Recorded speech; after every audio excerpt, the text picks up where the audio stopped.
আজ ভূপতিনগরে যায় তৃণমূলের প্রতিনিধি দল। সেখানে সভা থেকে কুণাল ঘোষ হুঙ্কার দিয়েছেন। তিনি বলছেন, ধৃত 2 তৃণমূল নেতার পাশে রয়েছে দল, আইনি সহায়তা করা হবে। ছদ্মবেশী বিজেপির লুটেরারা ঢুকলেই শাঁখ বাজান, উলুধ্বনি দিন, পুলিশ না আসা পর্যন্ত ঘিরে রাখুন। শুনুন কি বলেছেন কুণাল ঘোষ। আমাদের সাংসদ দলকে মমতাদির নেতৃত্বে, অভিষেকের সেনাপতিত্বে তারা বলে দিয়েছেন যেতে। কোথায়? ইলেকশন কমিশনে 10 জনের টিম যাচ্ছে।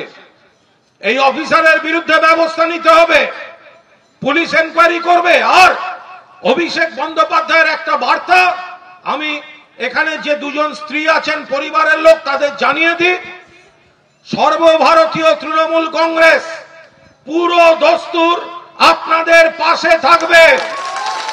যত বড় উকিল দিতে হয়, যতবার যে কোনো কোর্টে লড়াই করতে হয়, অভিষেক আপনাদের জানাতে বলেছেন তৃণমূল কংগ্রেস পূর্ণ দায়িত্ব নিয়ে আইনি লড়াই লড়বে।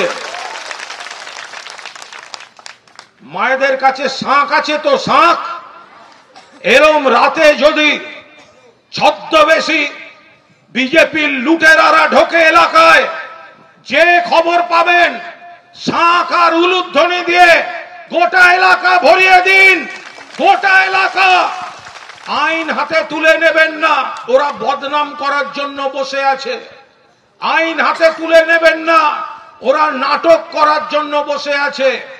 কিন্তু এমন ভাবে ঘিরে রাখুন, পুলিশ আসা পর্যন্ত বাইরের কোন লোক যদি এখানকার কাউকে নিয়ে যেতে চায়, গণ অবরোধ করে ঘিরে রেখে দেবেন। কাউকে যেন এলাকা থেকে বের করে না নিয়ে যেতে পারে। আইন শুধু হাতে নেবেন না, কেউ কারুর গায়ে হাত দেবেন না। ওরা পায়ে পা দিয়ে ঝগড়া করবে, ওরা পুরনো দিনের আঘাতে পট্টি লাগিয়ে নে বলবে ভূপতিনগরের লোক ইট মেরেছে। এসবে যাবেন না, শুধু ঘিরে বসে থাকবেন, শাঁখ বাজাবেন, উলুধ্বনি দেবেন। আর দাদারা, ভাইয়েরা, পুলিশকে খবর দেবেন, সাংগঠনিক নেতাদের খবর দেবেন। গোটা তৃণমূল কংগ্রেস চলে আসবে। যদি কেউ অন্যায় করার জন্য শাস্তি পায়, আমাদের কোনো আপত্তি নেই।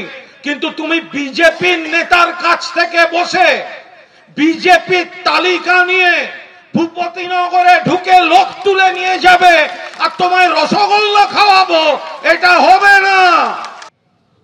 আমাদের সঙ্গে টেলিফোন লাইনে রয়েছেন রাজ্য বিজেপি মুখপাত্র শ্রমিক ভট্টাচার্য। শ্রমিক দা, কুণাল ঘোষ তৃণমূল কর্মীদের উদ্দেশ্যে বার্তা দিতে গিয়ে বলছেন যে কেন্দ্রীয় এজেন্সি আসলে পুলিশ না আসা পর্যন্ত ঘিরে রাখুন। এটা তো অত্যন্ত বিপজ্জনক অবস্থান। এ ধরনের উক্তি করলে তো পুলিশেরই ওনার বিরুদ্ধে সুমোটো ব্যবস্থা নেওয়া উচিত।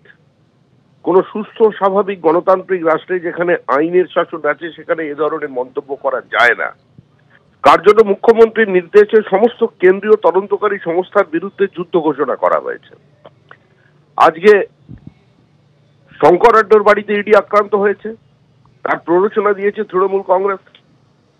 শাহজাহানের বাড়িতে ইডি আক্রান্ত হয়েছে, রক্তাক্ত হয়ে যাওয়ার পর তারা জীবন বিপন্ন করে কলকাতার উল্টো দিকে নদী পেরিয়ে গিয়ে সন্দেশখালী থানায় আশ্রয় নিতে বাধ্য হয়েছে। তারপরে পুলিশ আক্রমণকারীদের বিরুদ্ধে ব্যবস্থা না নিয়ে যারা আক্রান্ত হয়েছেন তাদেরই কাঠগড়ায় দাঁড় করিয়ে দিয়ে তাদের প্রায় গ্রেপ্তার করার মতো অবস্থায় নিয়ে গেছে।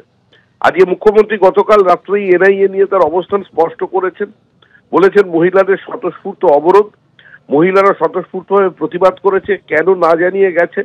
এসপি বলছেন আর তারা জানেন, পুলিশ প্রশাসন বলছে এনআইএ জানিয়ে ওখানে রেড করতে গেছে। আর সেই পুলিশের যিনি সর্বাধিনায়িকা, স্বরাষ্ট্রমন্ত্রী, রাজ্যের মুখ্যমন্ত্রী, তিনি বলছেন পুলিশ জানে না। তা এখানে কি কোনো সরকার চলছে? এটাকে লেমড্যাক গভর্নমেন্ট বললেও তো অনেক কম বলা হয়। একটা সরকার চলছে পশ্চিমবঙ্গে, যে সরকারটা সম্পূর্ণভাবেই আইনি ব্যবস্থার বিরুদ্ধে, সংবিধানের বিরুদ্ধে কার্যত যুদ্ধ ঘোষণা করেছে। এতদিন পর্যন্ত আমরা জানতাম ভারতবর্ষের মানুষ, বাংলার মানুষ, যে শঙ্খধ্বনি উলুধ্বনি হয় দেবতাকে স্বাগত জানাতে, বিশেষ কোনো শুভ কাজে। এখন চোর বাঁচাতে, ডাকাত ধরতে শঙ্খধ্বনি এবং উলুধ্বনি ব্যবহার করা হবে, এই তো একটা নজিরবিহীন ঘটনা। এর নামই তৃণমূল কংগ্রেস, এগিয়ে বাংলা।